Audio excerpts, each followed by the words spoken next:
There was a certain man of Ramathaim-Zophim of the hill country of Ephraim, whose name was Elkanah, the son of Jeroham, son of Elihu, son of Tohu, son of Zuph, an Ephrathite. He had 2 wives. The name of the one was Hannah, and the name of the other Peninnah. And Peninnah had children, but Hannah had no children. Now this man used to go up year by year from his city to worship and to sacrifice to the Lord of hosts at Shiloh, where the 2 sons of Eli, Hophni and Phinehas, were priests of the Lord. On the day when Elkanah sacrificed, he would give portions to Peninnah his wife, and to all her sons and daughters. But to Hannah he gave a double portion, because he loved her, though the Lord had closed her womb. And her rival used to provoke her grievously, to irritate her, because the Lord had closed her womb. So it went on year by year. As often as she went up to the house of the Lord, she used to provoke her. Therefore Hannah wept and would not eat. And Elkanah her husband said to her, Hannah, why do you weep? And why do you not eat? And why is your heart sad? Am I not more to you than 10 sons? After they had eaten and drunk in Shiloh, Hannah rose. Now Eli the priest was sitting on the seat beside the doorpost of the temple of the Lord. She was deeply distressed, and prayed to the Lord, and wept bitterly. And she vowed a vow, and said, O Lord of hosts, if you will indeed look on the affliction of your servant, and remember me, and not forget your servant, but will give to your servant a son, then I will give him to the Lord all the days of his life, and no razor shall touch his head. As she continued praying before the Lord, Eli observed her mouth. Hannah was speaking in her heart, only her lips moved, and her voice was not heard. Therefore Eli took her to be a drunken woman. And Eli said to her, How long will you go on being drunk? Put your wine away from you. But Hannah answered, No, my lord, I am a woman troubled in spirit. I have drunk neither wine nor strong drink, but I have been pouring out my soul before the Lord. Do not regard your servant as a worthless woman, for all along I have been speaking out of my great anxiety and vexation. Then Eli answered, Go in peace, and the God of Israel grant your petition that you have made to him. And she said, Let your servant find favor in your eyes. Then the woman went her way and ate, and her face was no longer sad. They rose early in the morning and worshipped before the Lord. Then they went back to their house at Ramah. And Elkanah knew Hannah his wife, and the Lord remembered her. And in due time Hannah conceived and bore a son, and she called his name Samuel. For she said, I have asked for him from the Lord. The man Elkanah and all his house went up to offer to the Lord the yearly sacrifice and to pay his vow. But Hannah did not go up, for she said to her husband, As soon as the child is weaned, I will bring him, so that he may appear in the presence of the Lord and dwell there forever. Elkanah her husband said to her, Do what seems best to you. Wait until you have weaned him. Only may the Lord establish his word. So the woman remained and nursed her son until she weaned him. And when she had weaned him, she took him up with her along with a 3-year-old bull, an ephah of flour, and a skin of wine. And she brought him to the house of the Lord at Shiloh. And the child was young. Then they slaughtered the bull, and they brought the child to Eli. And she said, O my Lord, as you live, my Lord, I am the woman who was standing here in your presence, praying to the Lord. For this child I prayed, and the Lord has granted me my petition that I made to him. Therefore I have lent him to the Lord. As long as he lives, he is lent to the Lord. And he worshipped the Lord there. And Hannah prayed and said, My heart exults in the Lord. My horn is exalted in the Lord. My mouth derides my enemies, because I rejoice in your salvation. There is none holy like the Lord, for there is none besides you. There is no rock like our God. Talk no more so very proudly. Let not arrogance come from your mouth, for the Lord is a God of knowledge, and by him actions are weighed. The bows of the mighty are broken, but the feeble bind on strength. Those who were full have hired themselves out for bread, but those who were hungry have ceased to hunger. The barren has borne 7, but she who has many children is forlorn. The Lord kills and brings to life. He brings down to Sheol and raises up. The Lord makes poor and makes rich. He brings low and he exalts. He raises up the poor from the dust. He lifts the needy from the ash heap to make them sit with princes and inherit a seat of honor. For the pillars of the earth are the Lord's, and on them he has set the world. He will guard the feet of his faithful ones, but the wicked shall be cut off in darkness, for not by might shall a man prevail. The adversaries of the Lord shall be broken to pieces. Against them he will thunder in heaven. The Lord will judge the ends of the earth. He will give strength to his king, and exalt the horn of his anointed.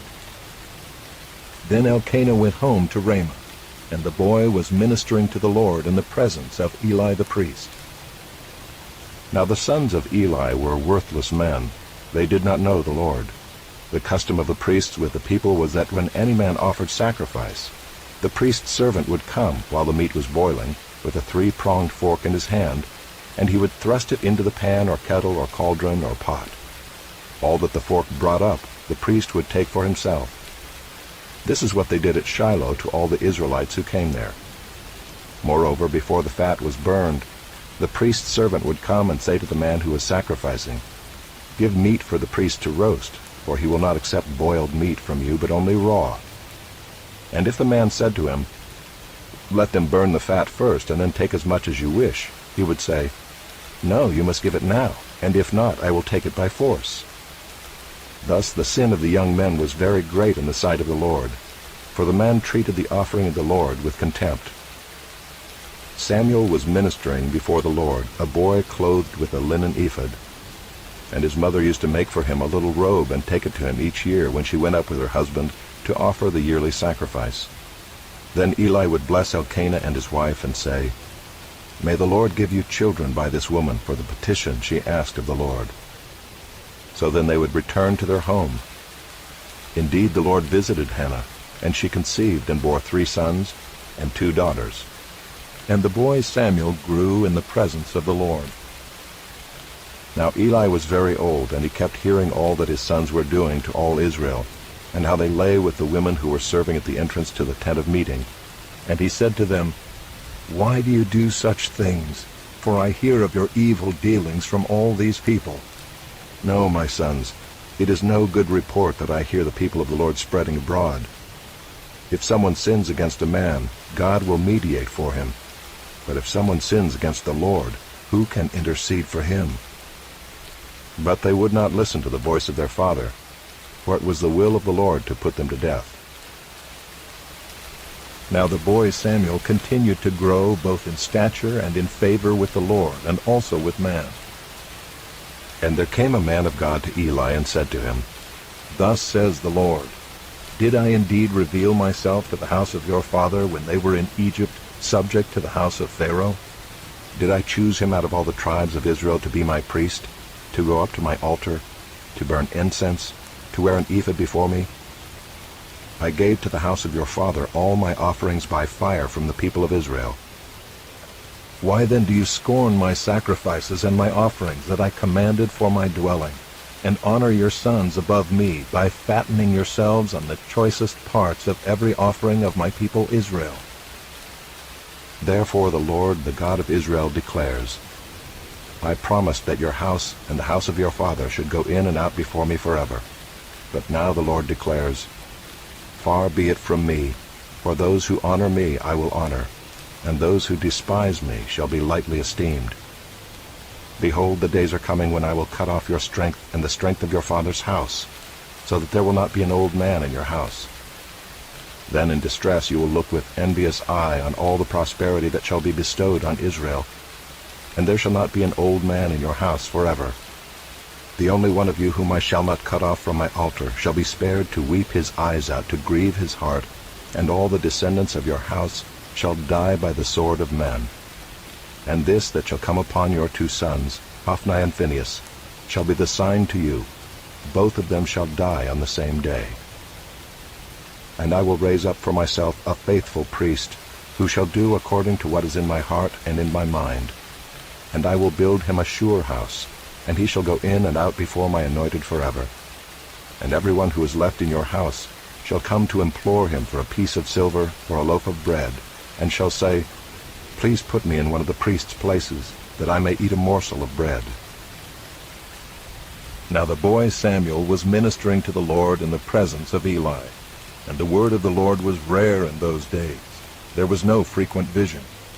At that time Eli, whose eyesight had begun to grow dim so that he could not see, was lying down in his own place. The lamp of God had not yet gone out, and Samuel was lying down in the temple of the Lord where the ark of God was. Then the Lord called Samuel, and he said, "Here I am," and ran to Eli and said, "Here I am, for you called me." But he said, "I did not call. Lie down again." So he went and lay down. And the Lord called again, "Samuel."